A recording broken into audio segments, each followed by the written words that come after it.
Dear Google, I'd like to talk to you about your online dictionary, about one particular definition that's come to everyone's attention this week, the definition for literally, the one where you define literally as something that is not literally. I'd like to express my disappointment at this. Literally is all about communication. It's not pedantry, it's not about not wanting language to change, it's about literally being a safe word, to show you literally mean literally. You need to show you mean the literal and not the figurative language. Take Mike Figgis, a story a few years ago about him saying to somebody, "I'm here to shoot a pilot." The most natural thing in the world to say if you're a film director. Unfortunately, if you work in US Customs, it's a completely different meaning. He was taken into detention for several hours, but with proper communication, he could have avoided completely being fingered by the law. There's another slightly more horrifying story about Rod Stewart, that he literally shags anything that moves. If that is the case, and look at this photo, it might be, if you see Rod Stewart, try to remain perfectly still. So, I am the Literally Tsar. If you have a problem about anything, they make a czar. Whether it be a problem with crime, drugs, Russians, you appoint a czar to sort things out. But why am I the Literally Tsar? I have my finger in many pies. I've literally been to hell and back for this project.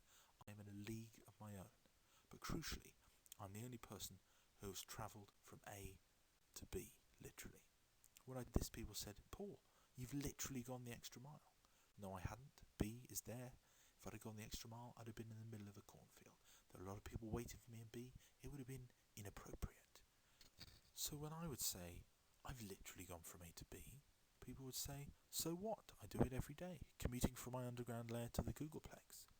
But where they're confused is they're one of the 6 billion people who've figuratively gone from A to B. All they've done is travel from one place to another place. There's only one person in the world who has literally travelled from A to B. That is myself, the Literally Tsar. Now, there are two possibilities for a dictionary. One is that you give the correct definition, like the literal definition of the word literally. The other is that you follow what people say, in which case you're no longer a foolproof reference guide, because people are often wrong. So all we need to do to help people to use words to communicate is to change your definition from numbering them to putting correct use and incorrect use. That way, people looking it up for reference will know what the proper definition is. Because if one thing's for sure, it's that words change in meaning. I'd hate for the verb to Google, which currently means using the Google search engine to obtain information on the web, to suddenly mean using the Bing search engine to obtain information on the web, because that would add insult to injury, figuratively, of course. Yours sincerely, Literally Tsar.